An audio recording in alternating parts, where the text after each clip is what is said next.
Welcome back, everyone. We're diving deep today into something every investor really needs to grasp, market cycles.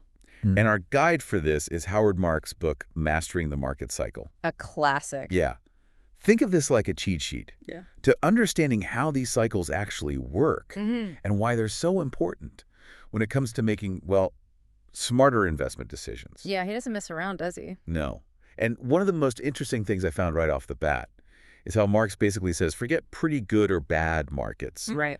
It's more about navigating Yeah. between flawless and hopeless. He cuts right to the chase, that whole idea of extremes. Yeah. It's really at the heart of how these cycles play out. So let's break this down a bit. Marx starts by saying that cycles, they aren't just random ups and downs. It's more of a chain reaction, almost like, those dominoes, Yeah. where each stage sort of knocks over the next one. Yeah, and what's fascinating is how he connects this chain reaction to not just the real world stuff, but also our own psychology as investors. So it's this pendulum swinging back and forth between, real world factors and how we're feeling, how we're reacting. And he uses this great example in the book, The Real Estate Development Cycle, to really illustrate this. So picture this. Things are slow, barely any new construction happening. Basically, a real estate slump. Exactly. But here's the thing. That slump, it sets the stage for the next boom, because as the economy starts to recover, demand for space picks up. But because we didn't build much during the downturn, supply is super tight. So suddenly rents start rising, prices climb. And the pendulum starts to swing back Yeah. towards that flawless market that Marx talks about. Exactly. And as prices go up, real estate starts to look really attractive again. Developers are eager to build. Lenders are suddenly loosening up the purse strings. It's like everyone jumps back on the bandwagon. Right. You can see where this is going. Yeah. But doesn't that lead to problems down the road? Well, that's the catch. This optimism, it can snowball, it pushes things too far. More building leads to even higher prices, which fuels more building, more optimism. And you've got a bubble. Exactly. So how do we as investors avoid getting caught up in that?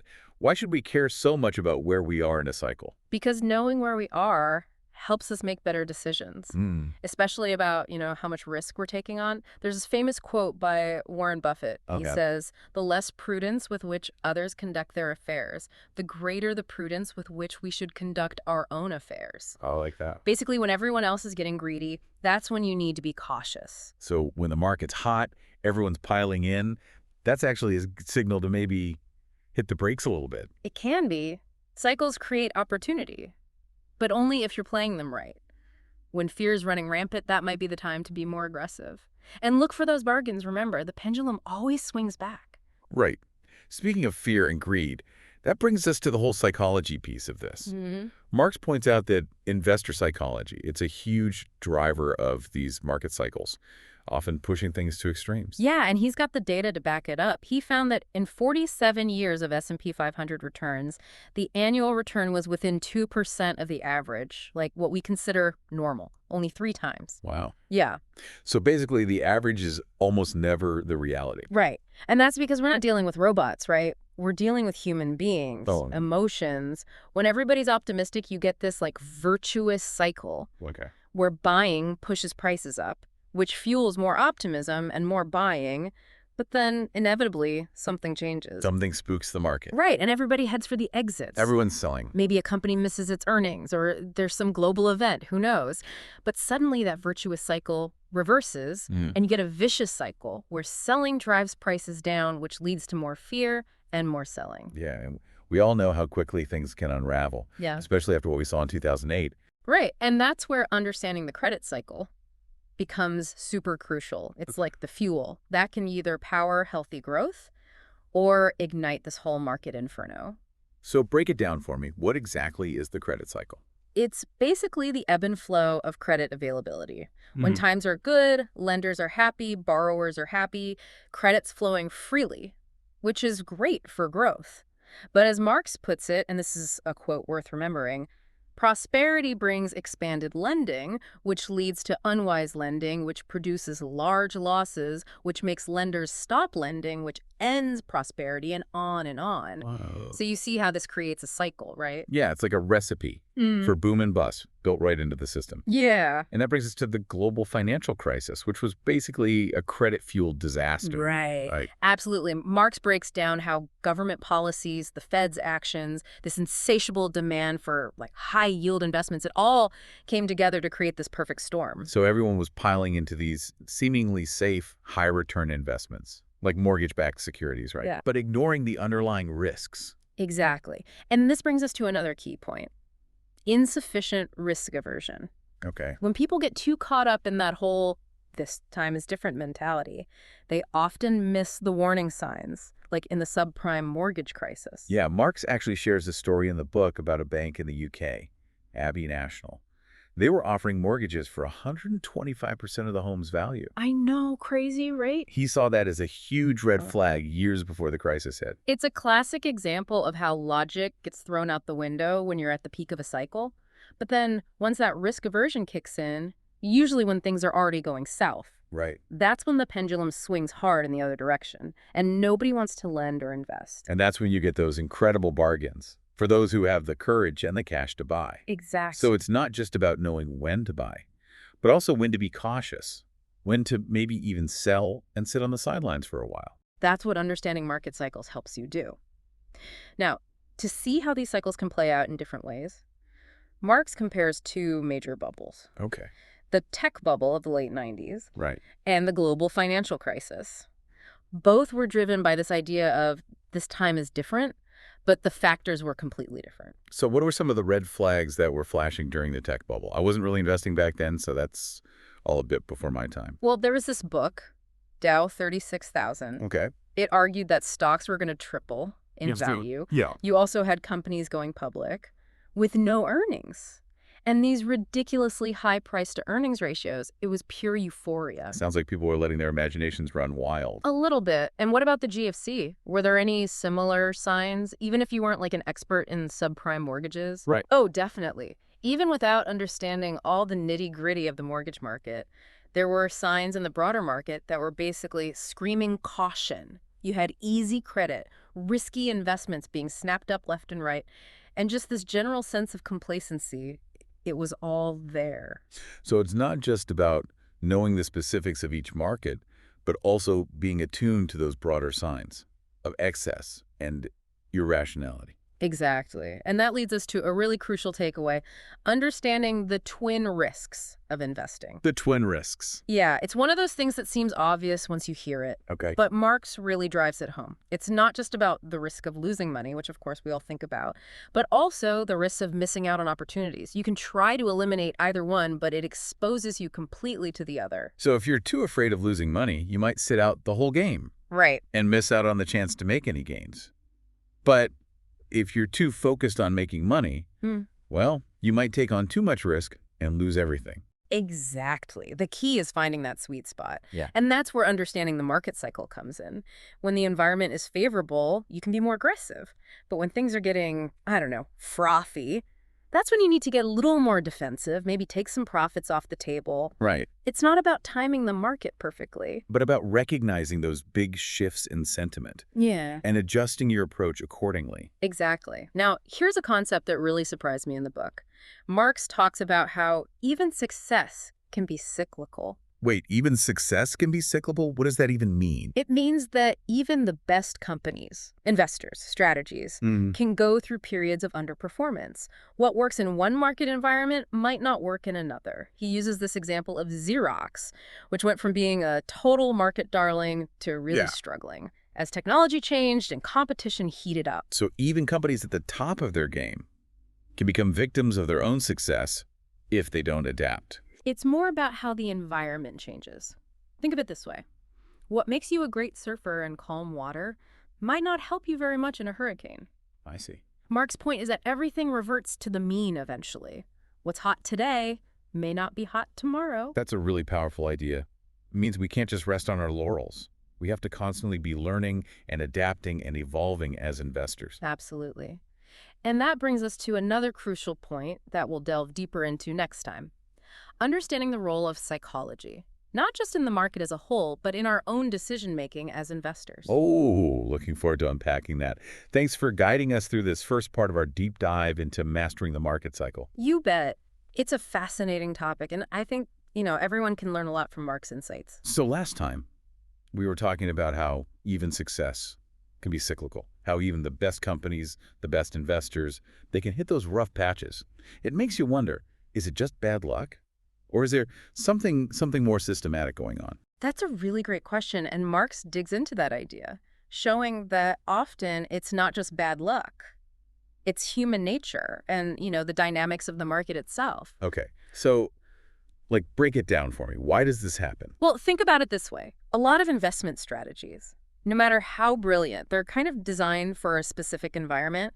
What crushes it in a bull market might totally backfire in a bear market. It's like trying to use a surfboard on a ski slope. Exactly. The wrong tool for the job. Yeah. And then you've got the problem of scalability. A strategy that works great with a small amount of money might fall apart completely when, tons of investors pile in, driving up prices, shrinking returns. It's like, that amazing hidden beach that gets overrun with tourists once it's discovered. Yeah. Suddenly, it's not so amazing anymore. Perfect analogy. And let's not forget about good old-fashioned complacency.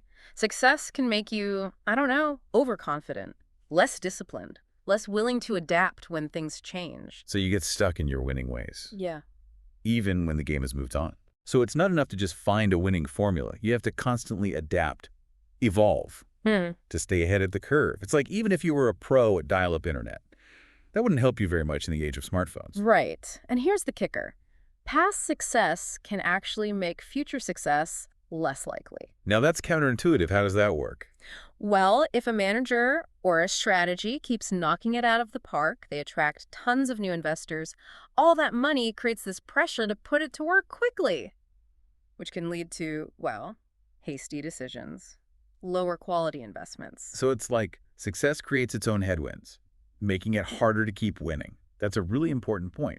But how do we actually go about recognizing these cycles and using that knowledge in our own investing? Marx gives us some really practical advice here. He starts by saying, study history. Okay. Learn from the past, because the same patterns, they tend to repeat across different cycles. So even when it feels like this time is different, we shouldn't just assume that that's true. Exactly. Marx says, and I quote, ignoring cycles and extrapolating trends is one of the most dangerous things an investor can do. It's like assuming that because your favorite team won the championship last year, they're guaranteed to win again this year. You have to look at the current players, the coaching, the competition, the whole picture. That's a great way to put it. It's not just about the trend, it's about what's driving that trend. Marx also really stresses the importance of understanding investor psychology, how fear and greed can push the market to those extremes. So it's not just about crunching numbers. It's about understanding the emotions behind the numbers. Right. And that's where contrarian thinking comes in. Okay, so what does contrarian thinking actually mean in the context of investing? It's about being a little bit skeptical of the crowd, willing to kind of zig when everyone else is zagging, especially when things are getting extreme. Think of it like this. If everybody's rushing to buy something, the price is probably already inflated. But if everyone's running away from something in fear, you might be able to find a real bargain. So you're saying when the market's, tanking, everyone's freaking out, that might actually be the best time to buy. Easier said than done, though, right? It definitely takes courage. Yeah. And conviction. Marx talks about needing both money and nerve, the cash to invest, and the mental toughness to stay calm when things get a little bumpy. Which brings us back to that earlier question. How do we prepare ourselves mentally and emotionally for the inevitable times when, we're wrong? Because, let's face it, no one gets it right all the time. That's so true. And Marx really emphasizes this. He says, even the best investors, they make mistakes. The key is to manage risk well, spread your bets, and not let those losses, shatter your confidence or throw you completely off your long-term plan. So it's about having the right mindset, the temperament to kind of ride the waves of the market without getting completely washed away. It's like if you're scared of heights, maybe don't become a rock climber. I love that analogy. Marx talks about being patient, disciplined, and not getting distracted by every little market blip. It's about the long game, making those sound decisions based on, value and a realistic assessment of risk. It's like you wouldn't abandon a road trip just because you hit a patch of bad weather. Right. You adjust, maybe slow down a bit, but you should keep your eyes on the destination. Precisely. Now, to show how this works in the real world, Marx shares some fascinating stories from his own career, like how he navigated the global financial crisis. Oh yeah, I'm curious about that. His firm, Oaktree, they seem to come out of that crisis stronger than ever. What was their secret? Well, they were paying really close attention to the credit cycle, and they saw that things were getting out of hand. Lenders were getting sloppy, there was too much money chasing too few good deals, and everybody seemed, I don't know, complacent. So they were skeptical of that this time it's different hype that was going around back then. Exactly. And that skepticism allowed them to protect their portfolios. They started selling assets, reducing their exposure to risky debt, and stockpiling cash to buy when the inevitable crash came. So when the market did tank, they were ready to pounce, scoop up those bargains while everyone else was panicking. Exactly. They had that money and nerve to go against the herd, and that contrarian approach led to some of their best returns ever. That's amazing. It really shows how understanding cycles and having the guts to go against the crowd can pay off big time. Absolutely. And it highlights one of Marx's key points. Successful investing. It's not about predicting the future. It's about being prepared for a range of possibilities and positioning yourself accordingly. So it's about recognizing that the future is uncertain and focusing on managing risk, diversifying, being ready to adapt as the market throws its curveballs. Exactly. Now, before we wrap up this part of our deep dive, there's another really crucial element that Marx discusses. Emotional intelligence. Wait, emotional intelligence? What does that have to do with investing? Marx believes it's just as important as, analytical intelligence, if not more so. He says the best investors. They're not just good at analyzing numbers and spotting opportunities. They're also really skilled at managing their own emotions and recognizing how emotions drive market behavior. So it's about being self-aware, recognizing how our own biases, our own feelings can kind of cloud our judgment. That's a big part of it. We need to be aware of, our tendency to get maybe overly optimistic during bull markets or overly pessimistic during bear markets, and develop strategies to kind of stay grounded. It's like learning to surf those emotional waves instead of letting them wipe you out. You have to be able to step back, see the situation clearly, and make decisions based on logic, reason, not fear and greed. That's a perfect way to put it, and that's not always easy, especially when everyone around you is getting swept up in the hype or the panic. It takes discipline, patience, and a deep understanding of your own emotional triggers. This is some seriously insightful stuff. I'm starting to see how understanding cycles, managing risk, and developing emotional intelligence, they're all these connected pieces of the puzzle for successful investing. They definitely are. And throughout the book, Marx provides a wealth of practical advice and real-world examples to help you develop those skills. That's fantastic. I'm eager to hear about some of those specific strategies and takeaways. Let's continue our deep dive into mastering the market cycle. We've covered a lot of ground, so far. How these market cycles work, why understanding them is so important, and even how, our own emotions can kind of trip us up as investors. But now let's get to the practical stuff. How do we actually use this knowledge to make better decisions? What can we actually do to avoid those common pitfalls and actually profit from these cycles? That's the million-dollar question. And Marx gives us some really practical tools in the book. He emphasizes this idea of what he calls second-level thinking. Okay. I'll admit that sounds a little intimidating. What exactly is second-level thinking, and how does it apply to, investing? Okay, so think of it like this. First-level thinking is just reacting to the surface level. You see a stock price going up, you buy it. You see everyone else selling, you panic, and you sell too. Second-level thinking, it goes deeper. Okay. It's about asking why. Why is that price going up? Is it justified by the fundamentals, or is it just hype? How are other investors likely to react, and what are the consequences of those reactions going to be? So it's about seeing that bigger picture, not just reacting to the latest headline or market noise. Exactly. You have to understand the forces at play, not just the surface movements. Right. And this is where Marx's experience in distressed debt is so illuminating. He's made a career out of finding these opportunities that others have missed. And a lot of that comes down to the second-level thinking. He sees value where others see only risk because he's able to analyze the situation more deeply. Yeah. It's like a detective, right? Looking for clues that everyone else has overlooked. Finding those hidden gems that the market has mispriced. That's a great analogy. And one of his key points is that some of the best opportunities, they come up during times of distress, when fear is really high. Yeah. and everyone is selling, that's when the second-level thinking can really pay off. You can kind of separate the truly troubled companies from those that are just temporarily out of favor. It's like being able to spot the difference between a house that just needs a little cosmetic work versus one that's about to, collapse. Right. You don't want to just buy anything that's cheap, right? Yeah. You want to understand why it's cheap and whether that's a real opportunity or a potential trap. You got it. And that takes, analytical skill, emotional discipline, and the willingness to go against the crowd. Marx really emphasizes that successful investors, they're not just good at spotting value, they're also really good at managing risk, protecting their capital when things get tough, so they can capitalize on those opportunities when they arise. So it's not about being constantly aggressive or constantly defensive.